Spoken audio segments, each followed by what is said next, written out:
Hey everyone, this is Saito, and Ciaccona, but most importantly Zani, have been released by their drip marketing. That is something that so many players awaited, especially for our mommy Zani. And I'm here to tell you all the materials that you need for her, all the best weapons that she will need, the best echoes, and also the best team comps. Not only that, but at the end of the video I will just tell you a few news that will be very important when it's about pulling these 2 5 stars, because this version will give us way more pulls than usual. That said, let's get to the video. But before that, please consider to subscribe, because once we reach 500 subs, I will make a special giveaway, where I'll be giving out a few welcome moons just to repay you for your support. And now let's get to it. So Zani is gonna be a main DPS Spectro Gauntlet Resonator. So we start off with the materials that you will need to fully ascend her. This means getting her up to level 90. Now if you want a tip, you should not just level her up to level 90, you should just get her up to level 80 and then ascend her, because the last 10 levels basically add little to nothing to her stats, and they're also very expensive. But I will just tell you the resources that you need if you want her to get to level 90. So the total amount of shell credits that you will need is slightly more than 3 millions. It's gonna be 3,050,000. You will also need the 60 sword Acorus. Now the flowers are very easy to obtain, you can just buy them in stock, or you can just go around the map and get them very easily. There are many collection spots, so you can just go there and collect them. For the Ascension materials, you will need the 46 platinum cores, which are the ones dropped by the Sentry construct. It's a boss that already exists, so you can just go there and kill it until you get 46 platinum cores. And it also drops a very important echo if you wanna build Carlotta. Also, the weekly boss is gonna be the Hecate, so you can just kill him until you get 26 of his loot. You will just need to get 26 of this item. Now for the skills, you will need both polygon cores and cadence seeds. For the polygon cores, you will need 21 green,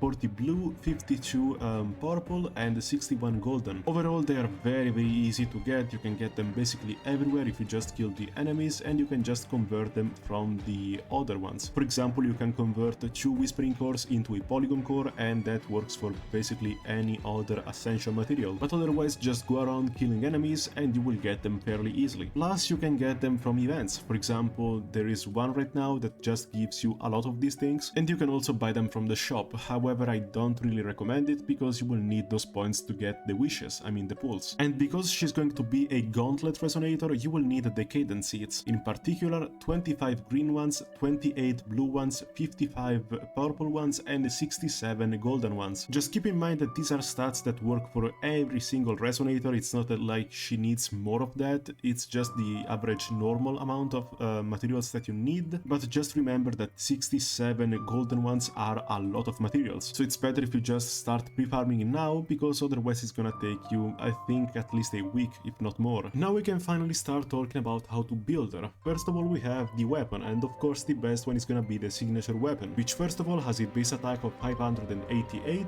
and a main stat of 48.6% crit damage. Now the effect says that first of all you get a 12% attack increase, which is just very solid. It's a very pretty good effect. But also, and this is a good one, when you use the ultimate, the damage will ignore 8% of the enemy's defense, and also the damage caused by Spectrophrasal will be increased by 50%, and this will last for 14 seconds. I hope you understand how powerful this is, because she's made for a Spectrophrasal team. So increasing the damage of it by 50% is a lot. Also because usually Spectrophrasal isn't really the main gimmick of this team. Spectrophrasal is just the damage, that sort of bleeding effect that enemies get, where you apply one stack of it, and after a few seconds it's gonna just decrease and deal damage to the enemy. Up until now we used the Spectrophrasal just as a way to trigger more buffs, so for example the Eternal Radiant set, which will give you a huge amount of crit rate after you trigger Spectrophrasal. But thanks to just this signature weapon, we will also be able to increase a lot the damage caused by the Spectrophrasal, making it just not a passive trigger to use just when you need more buffs, but as a way to just deal even more damage. So that is very nice. However, if you don't wanna pull for the weapon, and I get why, because maybe you wanna get Ciaccona, even though I can imagine the amount of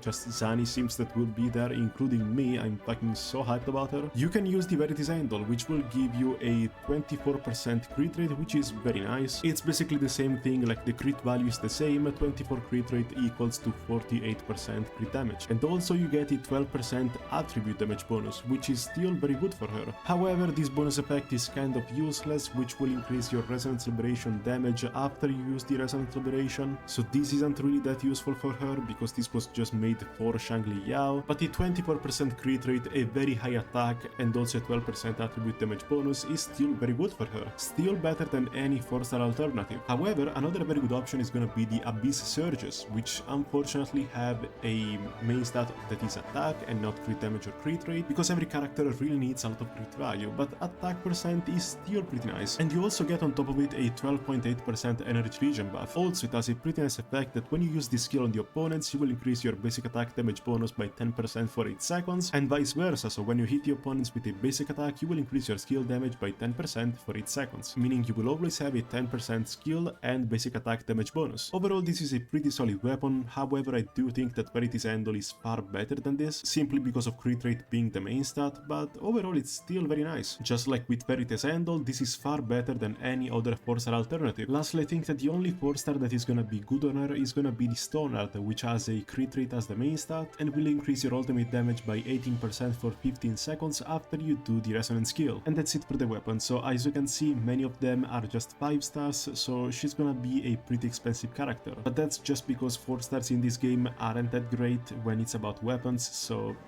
yeah. Lastly, we have the echoes and the team composition. So first of all, I think that the best set is gonna be by far Eternal Radiance, simply because she will work around Spectro Frazzle. And this set is very good when it's about Spectro character. As you can see, it's gonna give you a 20% crit rate for 15 seconds after you trigger Spectro Frazzle on the opponents, and also if they have 10 stacks of it, you will also gain a 15% Spectro damage bonus. So this set is absolutely busted when it's about Spectro characters, at least the ones with Spectro Frazzle, and she's one of them. So definitely get this one. However, because our teams will always need a second Spectro character, whether it's gonna be Phoebe or the Rover, in that case you will maybe need this one, just in case you have a full set of Celestial Light, maybe from Jishi, and you don't wanna get a second full set of Eternal Radiance. Overall, it's pretty nice. It's gonna have a 40% Spectro damage bonus, which is very good, but honestly, Eternal Radiance is way better. So if you want my tip, both of these domains are very good.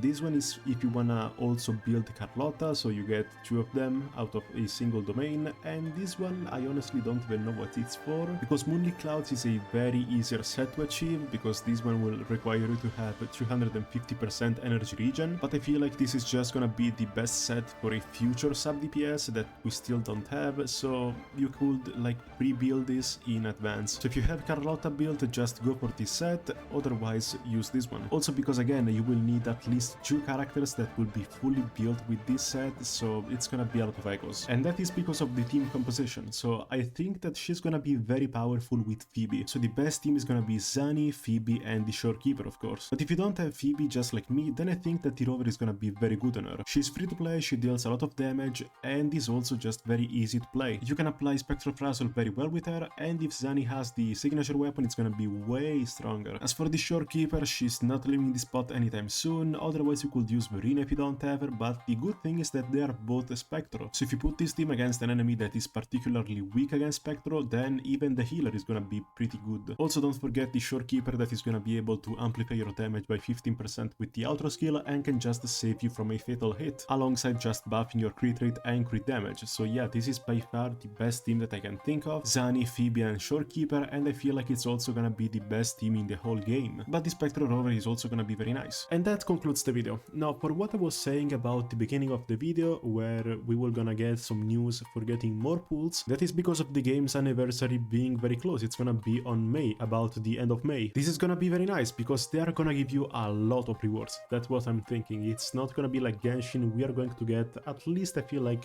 50 pools. Maybe it's gonna be a different kind of rewards, like some pools, but you will also get a lot of resin, and you will also get like a lot of new things. Like I feel like this game is gonna be very generous because it's famous for being generous. I wouldn't be surprised if we even get another free unlimited 5-star, but take all of this with a grain of salt because as for right now we still don't have any news about it. But what's for sure is that we are going to get a lot of rewards. That is also shown because they are going to release 2 new 5-stars, which I think that they're going to give us a lot of rewards in order to achieve them. So maybe we will get even more events, maybe we will get even more things that will give us rewards, so I think that we will get a lot of gems for this version. I am really excited for the upcoming version, so I don't think that they're going to disappoint us. And that's it for the video. Maybe we'll also make a Ciaccona guide in the future if you all want it, and I'll see you in the next one.